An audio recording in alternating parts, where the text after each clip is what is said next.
Pick a process, break it down into small steps, and see where you can already automate something. But just start somewhere.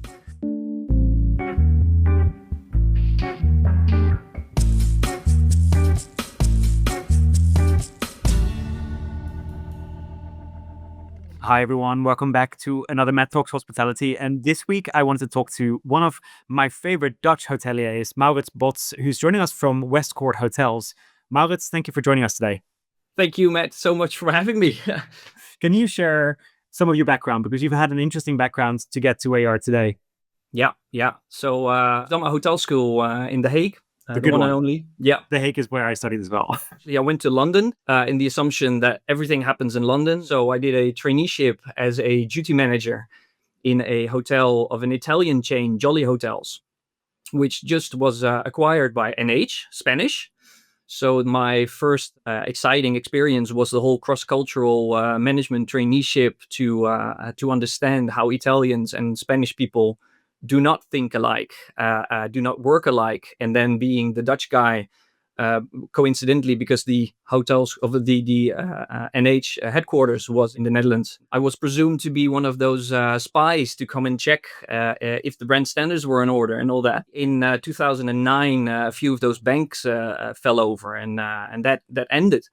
I came back home here in the Netherlands, did a lot of jobs, as they say then, through agencies in various hotels, really to get to know like what is the type of hotel that you want to work in. Because during my hotel school, I just realized I want to work in hotels. I want to do this like theatrical entertainment at the front end. I really wanted to engage with guests, and I loved it. So at one point, I got a call from a friend of mine who said, like, hey, the Kasapolski, NH Kasapolski is looking for an assistant F&B manager. I got the job. So that was amazing. Worked for 3.5 years as assistant. The F&B manager left. I was asked to take his role. So I became the F&B manager for the Kasapolski, which is, for obviously European standards, a big hotel, a big banqueting, multiple restaurants. So at one point I was 28, 29, running a hotel with 120 employees for the F&B side of things. Also, that ended. And then obviously, what do you want to do with your life? So I decided, let's do something that everybody in the hotel industry, I believe everybody in the hotel industry likes to do, and it's open a hotel. So being part of an opening team, with another client of yours, Win Hotels, opened one of her properties, which was really nice, really hard work, long days. But that, for me, it just at one point trying to also create a family. And we were really looking like, how can we find ourselves in a more of a calmer water? But I really did not want to leave the hotel industry. And obviously, it's all about networking. So somebody called me again saying like, hey, Maurits, Hilton is looking for an IT manager for the DoubleTree. And that's where more or less it really fired up. One of the great things that I enjoyed at working for Hilton was the fact that the hotel that I worked at was really obviously a big one, almost 500 rooms, but really one of those hotels that other hotels look at like, hey, how are they doing? And how can we copy some of those procedures? So we had quite some freedom, did a lot of CapEx planning to change TV systems, Wi-Fi systems, all that. And then, because I was just executing, basically, I really felt like, hey, I want to have a saying stuff. So I decided to bluff my way into WestCord as hotel manager because I assumed I could do that. And that was in 2016. So the Amsterdam business was really firing up at that time in terms of occupancy, ADR, etc. Run that hotel with just rooms and breakfast. So as an F&B minded person, for me, it was really a playground to get to know the game of selling rooms. And then COVID hit. And then obviously everything stops. And then you really need to find yourself again. Like, what do I really like? What do I really enjoy? And coincidentally, my predecessor left. And I was asked to perhaps fill up his role. And I said, sure. But let's do it then in a better way. As in, we have in some hotels, we have Mews. But what are we going to do with that? How are we going to use that new technology? And how are we really going to get the the tech running, because my predecessor Would you have was really Mews in some hotels, and some of the other ones you had different systems, right? Yeah. Still legacy on premise, Yeah. and obviously we were migrating. We were talking about this, and we were talking about using the new system like the old system. Yeah. Which obviously is, well, Never a good idea. I can hear you already. This is not the way it should be. We need to redesign all our procedures, and we need to And consider. when you say that, so like that's because redesign all the procedures, like what is it, a big whiteboard I'm picturing, or you do this in a software somewhere? How do you do the redesign process? No, it's just talk. There's I'd say a million discussions we've had with various people, and it's not like we create a little group and we stuck ourselves in a meeting room. No, everything was on the go. Everything was really like, okay, so now we can do this. How are we going to do that? Some things we couldn't do in the beginning with Mews. So how are we going to do this? Because now we cannot. So we were also forced a little bit to really start working the same way in each hotel. And instead of just allowing all these differences or exceptions in various hotels, how can we really find what the foundation is, the blueprint is for each and every hotel, and how are we going to well, at least copy and paste is not doesn't but really the blueprint, I guess you do to some and copy paste. Because obviously every hotel is different, but business hotels, but you also have resort hotels. So is the blueprint the same for both types of hotels? No. So in the end, obviously, with the more functionality Mews also brought us in these past 7 years, there's so much things now that we're doing different in the leisure hotels than in the business hotels. We do learn. So obviously, let's put it this way: we are a very quirky hotel chain. And quirky sounds a bit weird, but we are a bit weird. Every hotel itself is run independently, so the hotel manager is in charge of what we do. They know the product, they know the guest. So the sounds like a blueprint nightmare for an IT director. It's nightmare. Yeah, but it's fun because the great thing is also working with your teams. We can do a lot of testing, because we know for a fact this will work in that hotel, but we're not sure if it will work in the other. So we are constantly looking at, like, how can we use the same systems throughout all the hotels, and how can we learn from each other without really trying to redesign the whole tech stack every time. So for us, the difficult part is to get everybody on board, to really have that hotel manager who's looking at a certain direction. How do we assist that person really in designing the tech stack the way they want it to be? But on the other hand, they can't go too far, because then it doesn't fit in the tech stack anymore. And then we need to decide if we're going to change something for the whole chain. If you step back now a few years later, what's been the most exciting innovation that you've been able to bring to life that we couldn't do 10, 15 years ago when we started in hotels? Oh, that has to be the WhatsApp chatbot. That has to be Runner AI. The moment that these guys came to me with just an idea, that was in December 2022. So it was before ChatGPT actually came to life. And the fact that what I really loved about it was we were facing quite the call volumes to the hotels. People don't read, people don't go to a website to check the FAQ. But people were still keen on, like, hey, what are the procedures now with COVID still a little bit around? And so we were really looking for, how can we get all these questions answered automatically, 24/7, multilingual, and how can we do this in a way that a guest doesn't have to go somewhere? And it was a star in heaven, basically, because this was the moment that they said, hey, let's do it in WhatsApp. I was like, if you can do this in WhatsApp 24/7 multilingual, you're there.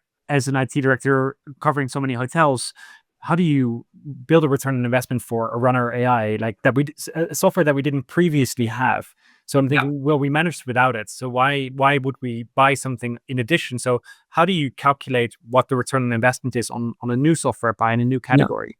Well, what we don't do, we never look at time saved, because we're not changing the amount of people working. People will do other things. So time saved is one of those metrics. We don't use that. So we're looking at return on investment literally in the revenue. So how much revenue is this going to bring in? But especially with Runner AI at the beginning, there's no revenue yet. Yeah. There was no entire upsell scheme. Anything was built yet. So we were really like discussing, if we do this, let's do this for a longer period. So we immediately signed up for 3 years, no questions asked. We want to do this. We want to do this in the long term. And we really invested in weekly, monthly discussions with them.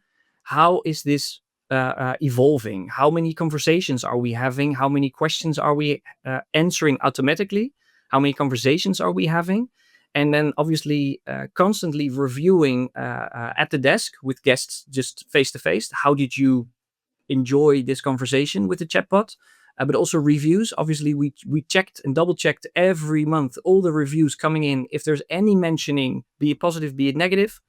But a return, there was no return. It was just costing us money. Yeah. But obviously, because we were in it from day one for the long run, we really pushed and worked together with the team from Runner AI to get them to create something that we could at least break even.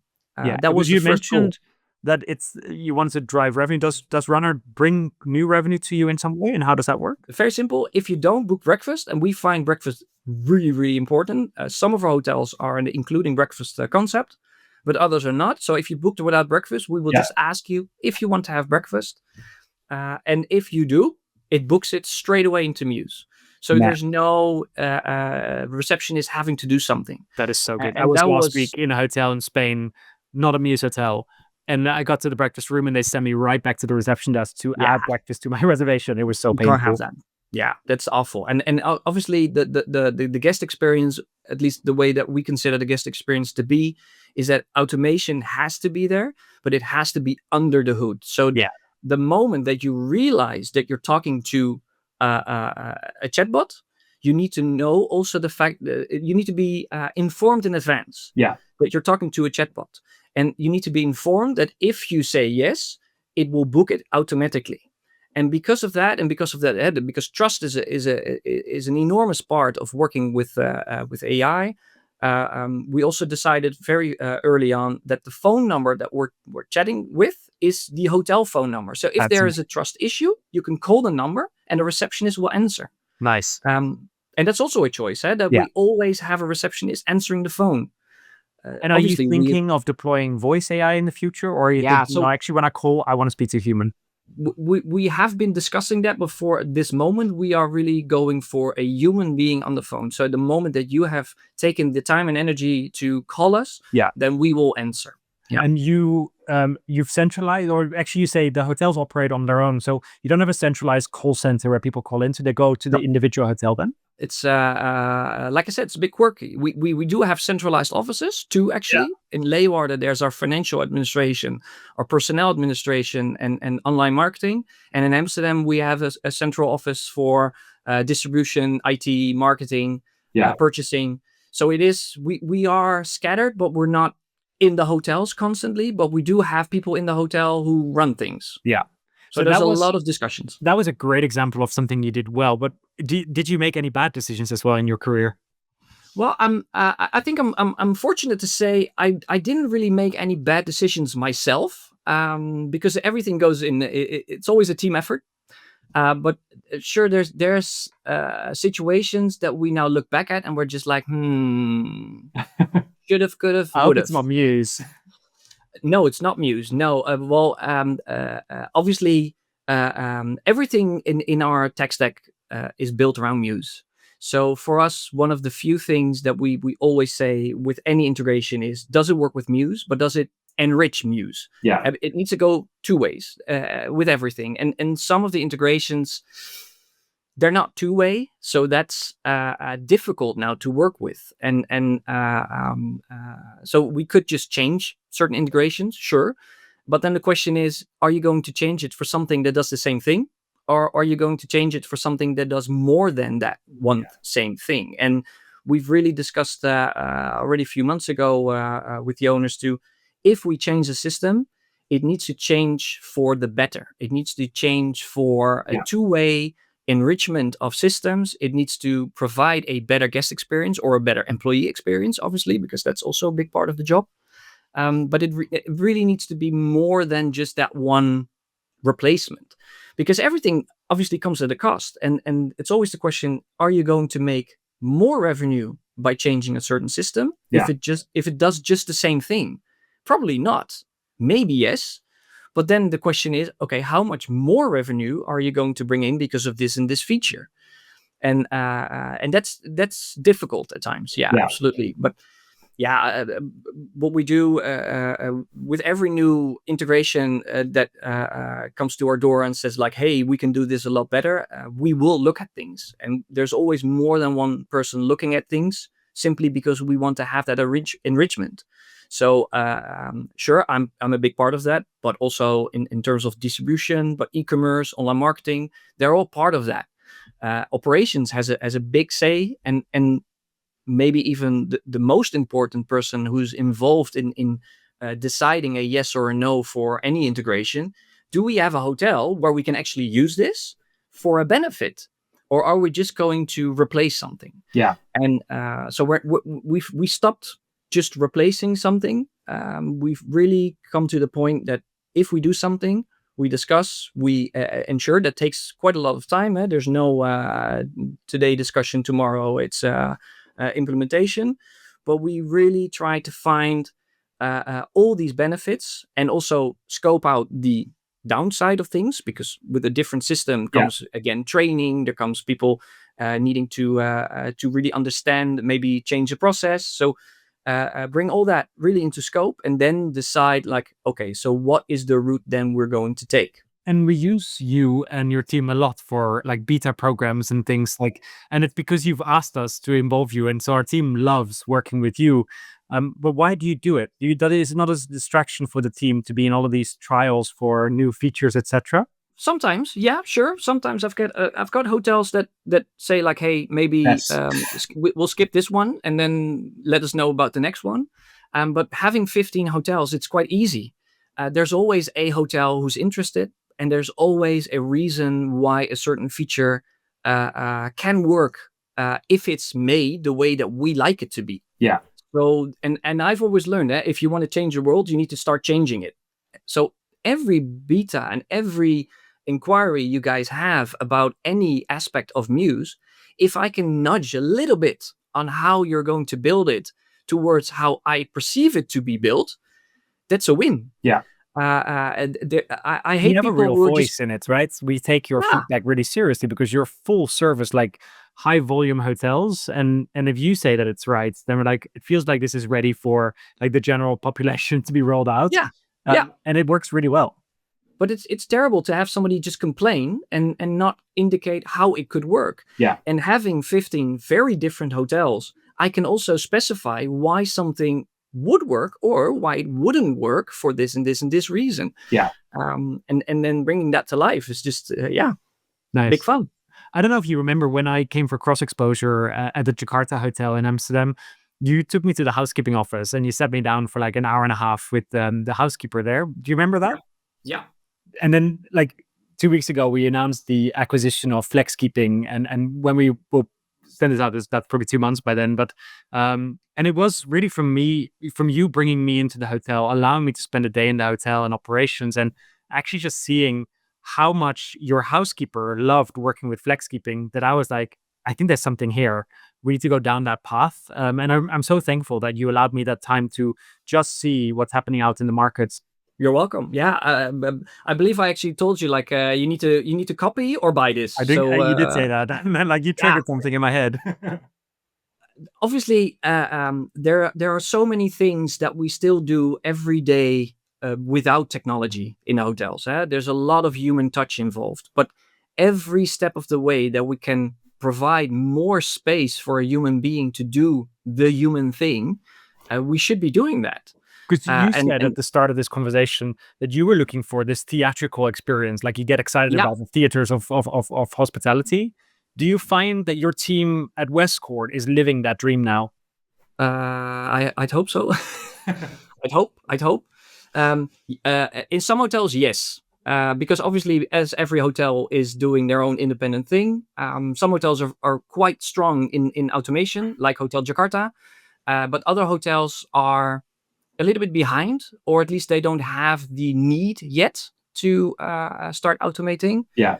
There's still a lot of people a little bit afraid of things, so it is coming. But what I do see from, for example, trainees, we do every 6 months, we do an intern day. We get all the trainees from the chain together in one of the hotels, and there's workshops, and I always do a workshop, and it's primarily about cybersecurity. But what I understand from these young new hotel leaders is that they're all looking like how are we now facing technology? What are we doing now on a day-to-day basis with technology? But where is it going? Yeah. What direction are we taking? And they're very invested in understanding what is the goal. Where does WestCord want to go with this? And it's really interesting to see how they have a very different perspective on things. Because I'm not the youngest anymore, and it's funny. Have you because learned something from them? Yeah, no. Sometimes people are quite upset that we're still so behind. Yeah. That we still don't have certain tech in our hotels. That we're not using AI to its fullest yet. And then I try to get them to come up with how do you perceive this to be there? What do you consider to be that next thing that we need to do? And that's very interesting, because some are, like I said, very invested. They come up with these great ideas, and others are just like, I don't know yet. Can we put pictures on Instagram?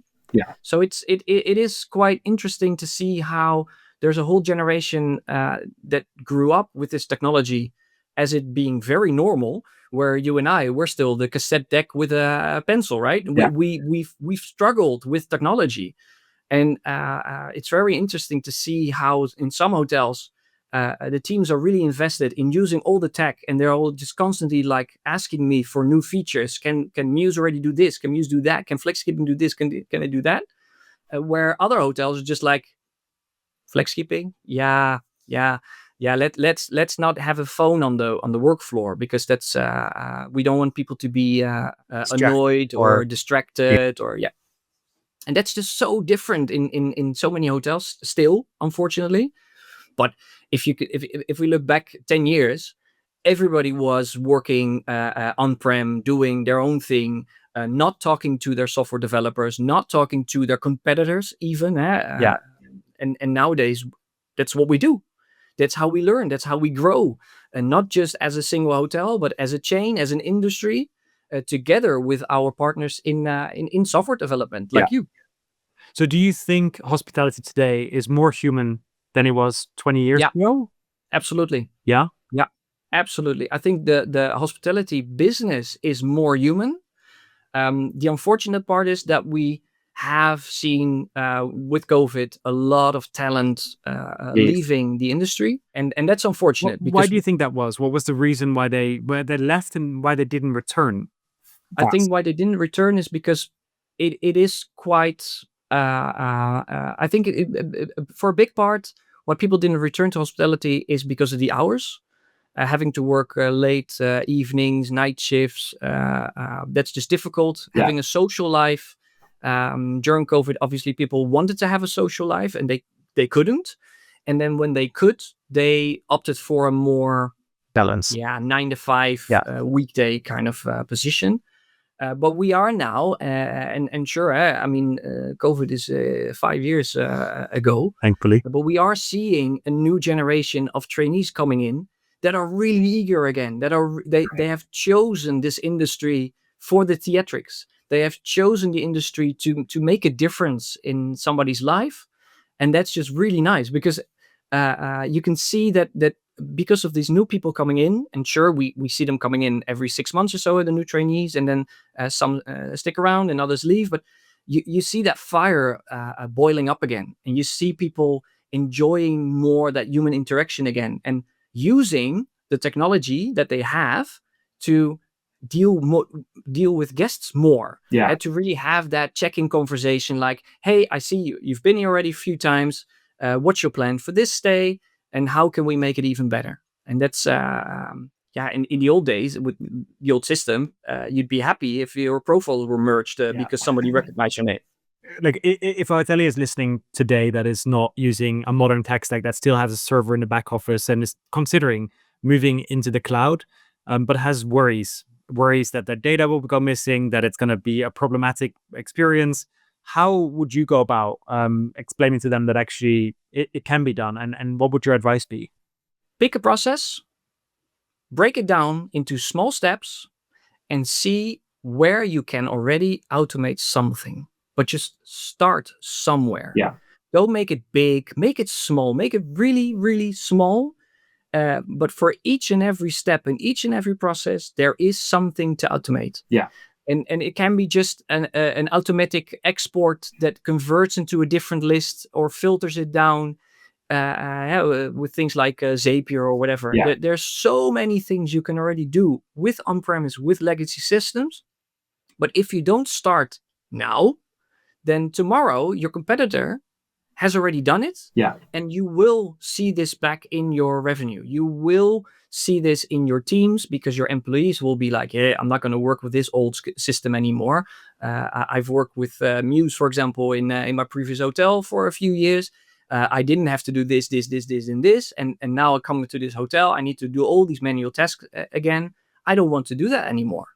And is that laziness? Is that arrogant of these employees? No, I believe if you offer somebody a certain technology and it helps them to do their job better, then they will not accept going back to that old system simply because they know that it can be done. And 10 years ago, it couldn't be done, but nowadays it can be done. So if you don't start as a hotel owner today, at least by adopting or testing or trying and failing, sure, you will fail. You will drop face down flat on the ground.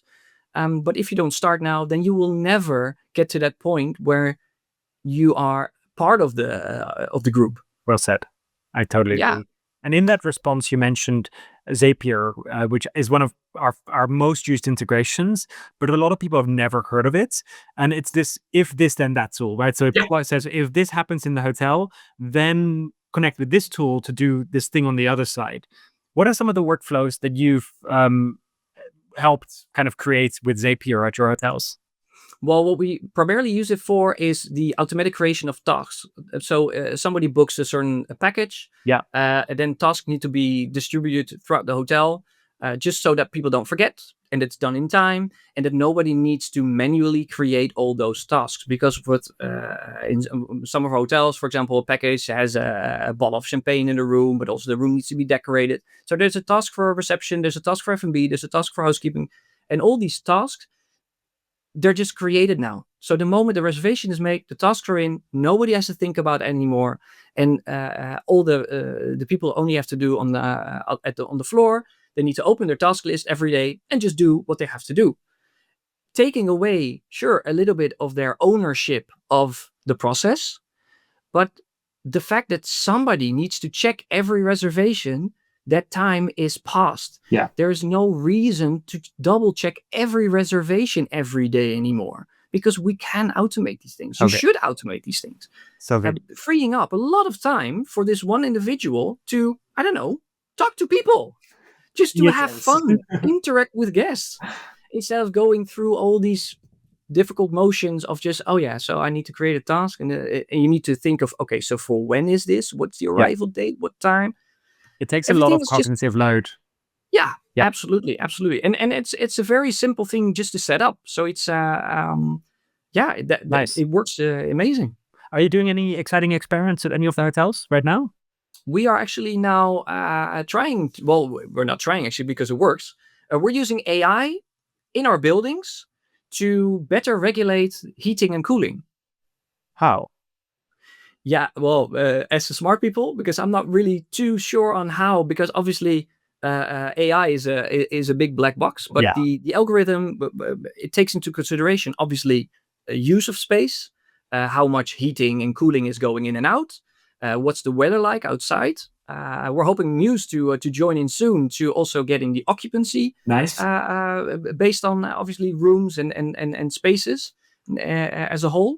And with all that, it creates a better understanding if you need to be warming up or cooling down a certain area because of the usage, not just at this moment, but also in the coming hours, days, months. Yeah. So instead of just turning on the heat and then it's on for the whole season. Let's really drill down to when, where, and how much do we heat and cool a building. It's better for sustainability, obviously, Yeah. and for the bottom line, because it's a lot of money is going into energy. So and big. we have it running in 2 hotels, and we're seeing a decrease in energy consumption. So it's there's only benefits to it. Fantastic. What do Yeah. you think is still one unresolved problem in hospitality that you wish that someone would go and tackle within, a new startup or Mews or someone in the marketplace? That's a very difficult one, because Sorry. the difficult part is always there is already so much that can be done, and we're still not doing it. I think in overall, having a solution that fits everybody would be amazing. Yeah. But the problem is there is no everybody. Every person individually, be it a guest, be it an employee, be it a hotel, is different.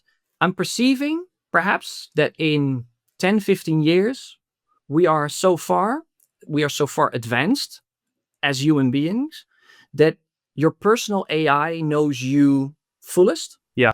And that a system like a PMS can interact with that individual AI database, whatever. Love it. And based on that, it will create the perfect stay for that individual. And obviously, there's a lot of things that still need to be done. Not to mention security-wise, where are we going to store all that information?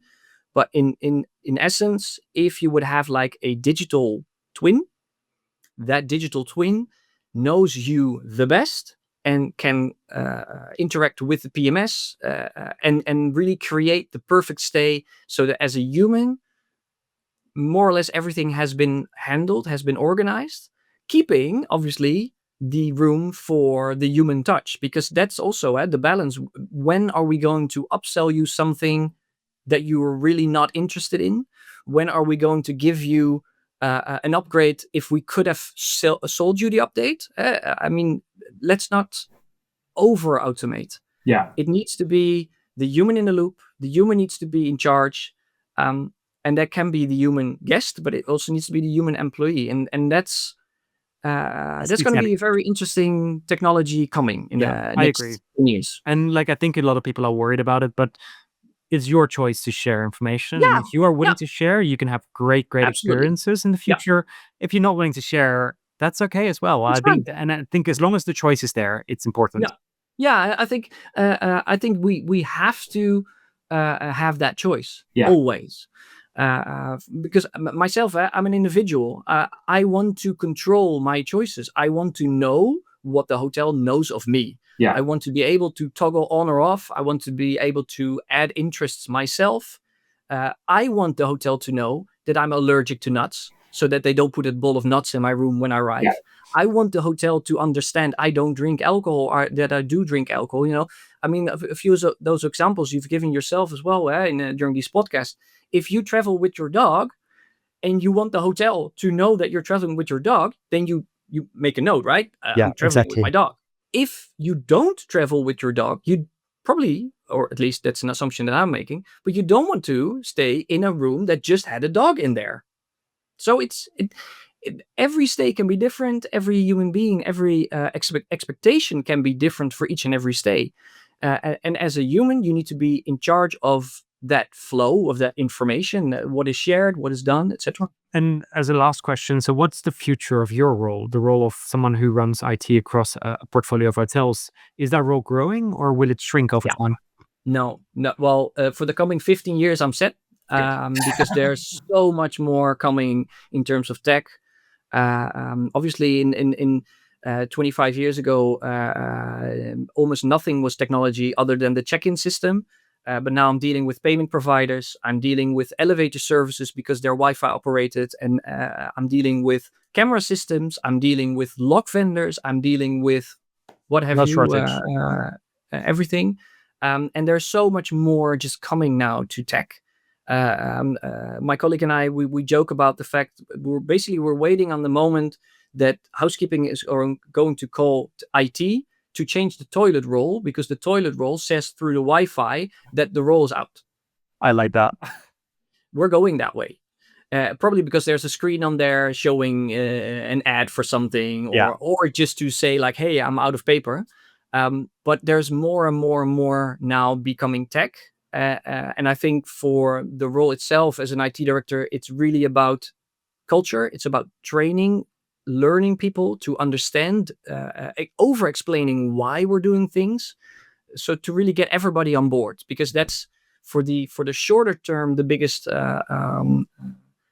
challenge that we have. Yeah. Getting everybody on board to really understand the why. Why are we doing certain things in a certain procedure with certain automations? And why are we not doing this manually anymore? How many errors were made in the past and how many are made now because of the automation? It Yeah. should be zero.